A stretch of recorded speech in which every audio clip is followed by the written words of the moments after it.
जी भाई, राष्ट्रीय जनता दल एक तरफ अक़लियत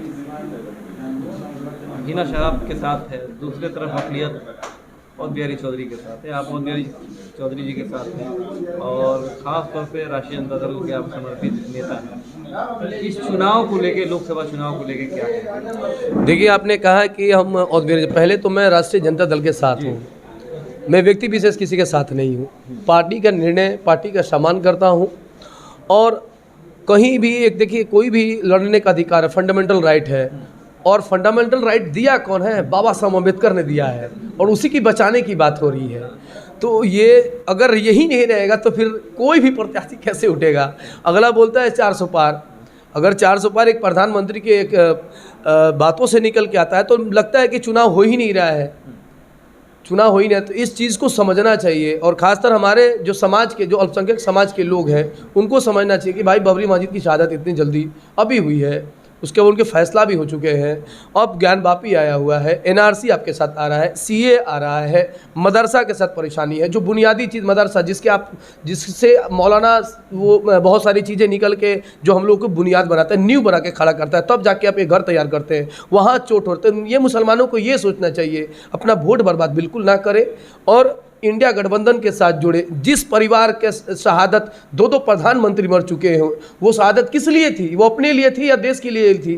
तो ये चीज़ को तो मुसलमान भाइयों को कम से कम समझना चाहिए कि हम लोग आखिर में जो भी लड़ाइयाँ लड़े हैं वो किस लिए लड़े हैं? लोगों के लिए लड़े हैं, अपनी जमात के लिए लड़े हैं, व्यक्ति विशेष के लिए नहीं। जो भी व्यक्ति विशेष लड़ता है उस कुछ दिन के लिए आता है मार्केट में, लेकिन उसे जाना तय है, क्योंकि उस जमात में अगर जमात ही नहीं रहेगा, जमात के हीरो नहीं निकल पाएंगे तो जमात के लिए लड़ेगा कौन?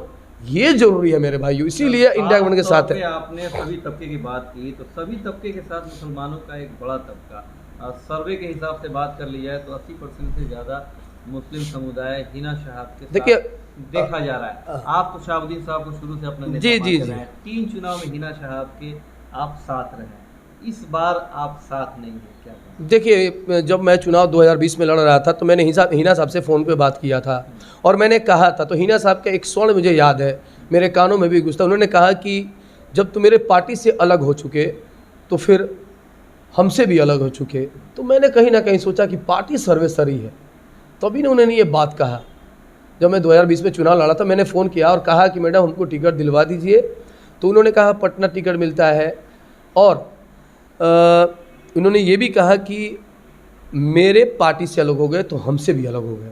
तो कहीं ना कहीं उनके भी नज़र में तो पार्टी इस वक्त सर्वेसरी। तो मैंने इन पार्टियों पर ध्यान दिया, जहाँ टिकट मिले, जहाँ हमारे समाज सुरक्षित रहे, मैं उनके साथ। और रहा सवाल, आपने कहा एक सवाल था आपका कि 80%, आपको मालूम होना चाहिए कि पूरे शहाबुद्दीन साहब के कैरियर में 80% ही मुसलमान वोट करते थे, 20% एंटी शहाबुद्दीन थे। वो एंटी शहाबुद्दीन थे, बल्कि राष्ट्रीय जनता दल के नहीं थे। तो अब वो 20% हमारे साथ जुड़ चुके हैं और अभी मेरे समर्थक और सारे लोगों के समर्थक और जो देश हित में सोचते हैं, जो देश को बचाने की मशक्क़त में लगे हुए हैं, गरीब गुर्जा की बचाने में लगे हुए हैं, और भी 10% आएंगे तो कहीं ना कहीं उनमें से ना वोट हम ले रहे हैं, हमारे में से तो वोट नहीं ले रहे हैं। वो, मैं उनका वोटर था, 100 में 100 था, एक ही वोट में निकला तो 99 ना हुए, 101 तो नहीं ना हुए अपने बिरादरी से। कहीं आप दोनों के बंटवारे में जो वोटों का बिखराव भी दिख रहा है राष्ट्रीय जनता दल और हिना शहाब में, तो कहीं ऐसा तो नहीं कि इस बिखराव का फायदा दूसरा पक्ष ले ले? साफ तौर पे कही जाए तो एनडीए ले ले। देखिए, इन्होंने कहा था, मैं देख रहा था मंत्री जी से, इन्होंने एक सवाल किया कि जीतन राम मांझी की बात इन्होंने कहा। जीतन राम मांझी किस जात से आते हैं और ये लड़ाई किसके लिए है? तो जो ये बात कह रहा है ना, वो व्यक्ति विशेष कर रहा है, क्योंकि जीतन राम मांझी हो या रामविलास पासवान के लड़के हों, वो अपनी परिवार को बचाने में लगा हुआ है। जिसको देखिए अगर वो टिकट आज गया से कौन लड़ रहा है? गया से तो वही लड़ रहे हैं जीतन मांझी। आखिर उनको उनके मांझी में कोई नेता ही नहीं है, उनको नहीं लड़ा सकते हैं। 70-80 साल की उम्र हो चुकी है, उनको ड्रॉप होना चाहिए, युवाओं को लेके आना चाहिए। तो उन पे भरोसा नहीं करते हैं, वो खुद के भरोसे पे लगे हुए हैं। ऐसे लोग सिर्फ और सिर्फ बिहार को बर्बाद करना चाहते हैं। रामविलास पासवान को कभी जीजा जी, तो कभी पिज्जा जी, कभी डोमिनोज, कभी क्या क्या वो हो रहा है, ये क्या है भाई? और उसके बाद और बिहारी चौधरी जी भी 70 पार हैं। नहीं, 68 है ये, 68 है ये। हाँ, और ये नगर विधायक है। मसला ये है कि अगर इन बिरादरों में से ये कहा गया, इनका आने का मेन मकसद क्या है कि ये बहुत ही सुलझे आदमी है और तत्काल ही में विधानसभा के स्पीकर से, अभी स्पीकर थे। और एक और चीज़, इनका कार्यकाल हमको लगता है कि 2020 से 2029 तक रहेगा, एक लंबा कार्यकाल जो नॉन स्टॉप होगा, जिसमें एक चुनाव है। अभी तो 1 साल के लिए विधायक है ना, ये मानते हैं ना, अगर ये चुनाव जीते तब ये इस्तीफा देंगे, तो कहीं ना कहीं रोचक है मैच। आज तो हिना साहब का के आपके दक्षिण जिला में दौरा भी हुआ। देखिए उनका मैं तो वही बोल रहा हूँ, ये आज़ादी की लड़ाई है, वही तो कह रहा हूँ। अगर ये आज़ादी ही नहीं रहती, और ये देखिए आज़ादी किससे? शहाबुद्दीन परिवार से? नहीं, आज़ादी बीजेपी से, आज़ादी हम लोगों को महामारी से, आज़ादी हमें बेरोजगारी से, आज़ादी हमारे मॉब लिंचिंग से, आज़ादी हमारे मदरसों से, ये फालतू बातों से आज़ादी चाहिए। हम व्यक्ति विशेष पे क्यों जाएंगे? क्योंकि हमको मालूम है कि लड़ाई किससे है। हमारी सिवान की जनता बखूबी जानती है कि देश जरूरी है या व्यक्ति विशेष जरूरी है। व्यक्ति विशेष से समाज नहीं चलता है ना देश चलता है। इस बार राष्ट्रीय जनता दल और एनडीए की आमने सामने की लड़ाई, देखिए एनडीए के आमने सामने की लड़ाई हो चुकी है, जो उनके कदावर नेता पहुंच चुके हैं। अब तो चैलेंज वो हो गया है, जैसे आप कह रहे हैं कि बार बार लेके आते हैं हिना साहब की बात, तो हिना साहब किस वोट की बात कर रहे हैं? मुसलमानों से क्या वो जीत जाएंगी? मुसलमानों से आप बताइए राजा भाई, आप तो बहुत सालों से नहीं, बहुत हमको लगता है दूसरी दशक होगी आपकी इस लाइन में। आप अच्छे एक पत्रकार हैं, आपको अनुभव भी है। क्या मुसलमानों से सिर्फ जीत जाएंगी? नहीं जीत सकती है, ये कदापि नहीं हो सकता है। और जो आप बोल रहे हैं कि जो लोग कह रहे हैं कि स्वर्ण जाति, तो स्वर्ण जाति का वोट 25 से 30% होता है। 4 लाख की आबादी, 1,20,000 वोटे पड़ेगा, तो 1,20,000 उन्हीं को पड़ेगा। तो इंडिया के लिए चैलेंज है कि अपने स्वर्ण जाति को कैसे रोकती है, क्योंकि उनके नेता तो स्वर्ण जाति के हैं। अजय सिंह है, मनोज सिंह है, धनंजय सिंह है, व्यास सिंह है, कविता सिंह जी है, मंगल पांडे हैं। इनको चैलेंज है कि अपनी जात के वोट को बचाना है, बल्कि राष्ट्रीय जनता दल को नहीं। अगर ये वोट दूसरे जगह कन्वर्ट होती तो हमारी जीत आसान होगी, क्योंकि वो वोट बीजेपी की थी, वो बीजेपी की जो वोट है। सिंह का टिकट कट गया, विजय लक्ष्मी जी को चला गया, तो कविता सिंह के देवर और अजय सिंह के भाई विजय सिंह शहाबुद्दीन साहब के परिवार के साथ है। इन लोगों तो मैं जानता भी नहीं। लगता है कि स्वर्ण वोटों का भी बंटवारा है। वही तो कह रहे, स्वर्ण वोट किसकी थी? स्वर्ण वोट किसकी थी? बीजेपी की थी। तो बीजेपी के ना वोट कट रही है एनडीए से। हमारे राष्ट्रीय जनता दल, हमारे गठबंधन के वोट काट के कहाँ कटा हुआ है? 40 से 50% यादव वोट मिलता था इनको, व्यक्ति विशेष को, वो अब 90% हो गया। तो कहीं ना कहीं हम तो दौर में आ गए, और हमारे मुसलमान भाइयों में से वोट जा रहा है, ये बखूबी है। कुछ बोल नहीं पा रहे हैं, आप भी समझ रहे हैं, हम भी समझ रहे हैं, लेकिन जान रहे हैं कि देश की हालात क्या है। क्या मुसलमान रोड पे लात जूता खाने के लिए तैयार रहें, या तो इंडिया गठबंधन को जिताने के लिए तैयार रहें? ये फाइनल जान लीजिए। इससे भी बुरा दौर आएगा अगर यूपी वाला बाबा यहाँ अगर आके काम करेंगे, तो सोचिए क्या होगा, मुसलमानों का क्या होगा। बड़े बड़े जो ताकतवर व्यक्ति थे, एक मिनट सर, एक सवाल मेरा, डर के वोट कब तक करते रहेंगे? ये तो उनका अपना फैसला होगा। अगर ये डर के वोट करेंगे, तो मैं कहता हूँ कहीं ना कहीं उनकी ईमान में कमजोरी है। हमारी कौम लड़ने वाली, शहादत देने वाली है कौम है, कैसे वो पीछे रह रही है, यही सोचना है। अरे मेरा जब घर ही नहीं रहेगा, मेरा जब घर बनने की तैयारी नहीं रहेगा, तो रूम कहाँ से मिलेगा मेरे भाई? पहले तो घर बचाओ, फिर रूम के लिए लफड़ा करो। और लड़ाई जो है 25 है। सूरत हाल देश का ये चल रहा है कि बीजेपी को हराया जाए, तभी ना आप सुरक्षित रहेंगे। आज जो भी चीज़ें हो रही हैं, दलित, महादलित, अल्पसंख्यक, इन्हीं पर ना प्रताड़ित किया जा रहा है। तो बात है कि वोटों का बिखराव नहीं किया जाए। वोटों का बिखराव नहीं, वोटों को बचाइए, देश को बचाइए। देश का आपका अंग है। कल का इंडिया जीतती है तो मुसलमानों को तो ऐसे ही बोले कि आप जीरो पे हैं, आप तो वोट दिए ही नहीं है। और अगर राष्ट्रीय जनता दल हार जाती है तो वो कहेगी मुसलमान दिए ही नहीं, और जो ले रहे हैं वो हार ही गए। तो सोचिए मुसलमानों का क्या होगा, किसके पास जाके अपनी फरियाद करेंगे, किसके पास जाएंगे?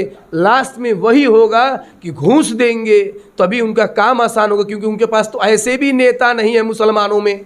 सहारनपुरी कमिश्नरी में मुसलमान का नेता नहीं है, ये आपको समझना पड़ेगा। और यही लड़ाई मोहम्मद कैफ लड़ रहा है। मैं व्यक्ति विशेष किसी पर लड़ाई ना टिप्पणी करता हूँ, मैं लड़ता ना मैं उन पर कुछ बोलूँगा। मैं बस इतना कहूँगा, देश ज़रूरी है, संविधान ज़रूरी है, और देश के साथ साथ जो चीज़ दिल्ली के रोड पे हुई है उनसे बचना तो होगा। और बचाने वाली पार्टी कौन है? अगर आप सोचिए लालू यादव हों, तेजस्वी यादव हों, कांग्रेस के जो भी लोग हैं, वो लोग तो हिंदू कौम से आते हैं, वो तो मुसलमान कौम से नहीं आते हैं। वो हम लोगों के लिए लड़ रहे हैं, हिंदू भाई हमारे लिए लड़ रहे हैं। कितनी फ़ख्र की बात है। और जो कट्टरपंथी है हमें मिटाने में लगे हुए हैं। इन चीज़ों को तो ख्याल रखना पड़ेगा मेरे भाई। और मैं समय बड़ा कम है बंटी भाई, 25 मई को वोटिंग है। ऐसे में देखिए 3-4 दिन में, जैसे आप राजा भाई कह रहे हैं कि 25 दिन में, 25 तारीख को जो 25 मई है ना, वो बहुत ही बेहतरीन तरीके से लोग समझ रहे हैं। और एनडीए जो है ना वो धीरे धीरे पीछे जा रहा है। कल के जो उनकी रैली थी, उस रैली में जिस तरीके से भीड़, जिस तरीके से चीज़ें हो रही हैं, अब तो लड़ाई वहाँ हो रही है। जो निर्दलीय प्रत्याशी खड़े हैं दोनों, और जो एनडीए में, उनको वो भगवा मार रहे हैं, वो भगवा मार रहे हैं, वो भगवा मार रहे हैं, वो भगवा मार रहे हैं। उनमें भगवा मारने की लड़ाई चल रही है। ये नहीं चल रही है कि देश में किधर जाने, देश की हरियाली कहाँ होगी, नहीं, सूखे पत्ते की तरफ जा रहे हैं। हम लोग, राष्ट्रीय जनता दल वाले लोग, फ़ख्र होना चाहिए कि जिसकी लड़ाई 1990 से पहले शुरू हो रही है, आज तक उन्होंने तेजस्वी यादव के सर पे कभी आपने भगवा कलर नहीं देखा है, कभी भी देखा हो ग्रीन वाला देखा है। और ये चीज़ तो सबक लेने की चीज़ होगी कि आखिर में ये जो चीज़, ये एनडीए और तीनों दो जो निर्दलीय पर लोग बंटवारा कर लेगा। हम लोग निश्चित तौर पे इस बार चुनाव, जो 15 सालों का सूखा है, बीजेपी का जो एक विनाशकारी 15 साल रहा है, वो समाप्त होने वाला है। क्योंकि समाप्त करने वाला विधायकी में अवध बिहारी चौधरी जी थे, और फिर सांसद में आए हुए हैं, तो 15 साल फिर इनके पास सामने आया हुआ है, तो फिर से 15 साल का सूखा समाप्त करने वाले अवध बिहारी चौधरी जी ही होंगे। अपील क्या करेंगे जनता से? मैं सभी लोगों से यही अपील करूंगा, सिवान की सम्मानित जनता, प्यारी जनता, ना डर हो ना भय हो, अवध बिहारी जी को जिताना तय हो। सुरक्षित सिवान, सुरक्षित अल्पसंख्यक समाज, देश की अल्पसंख्यक समाज की एक तरफ बह रहा है, जिसका नाम है इंडिया गठबंधन। आप वहाँ जाएं, अपनी वोट को बर्बाद मत करें। आपके पास मौका 2025 में है। अगर 2025 में हम लोग ये चुनाव जीतते हैं तो निश्चित तौर पर अल्पसंख्यक को सम्मान बिल्कुल ही मिलेगा। याद रख लिया, क्योंकि ये लड़ाई एक व्यक्ति विशेष का मोहम्मद कैफ की लड़ाई नहीं है, पूरे अल्पसंख्यक समाज की लड़ाई है। और समाज को सुरक्षित करना, समाज को सम्मान दिलाना हम सभी भाइयों का काम है, बल्कि दूसरे जगह का काम नहीं है। आप सभी लोग 25 मई को बम्पर वोट से राष्ट्रीय जनता दल को जिताए, और कल 6 मई को रघुनाथपुर के राजपुर के खेल मैदान में माननीय तेजस्वी यादव जी आ रहे हैं। उनकी भाषण सुनिए और देखिए कि एक युवा नेता, 17 सालों का बेड़ा जो लग रहा था, जो चीज़ें हो रही थी, वो 17 महीना में हुआ। क्योंकि पापी पेट का सवाल है। ज़मीन की, जायदाद की लड़ाई, घर की लड़ाई बाद में देखा जाए, पहले देश को सुरक्षित करने का काम है। बहुत बहुत धन्यवाद।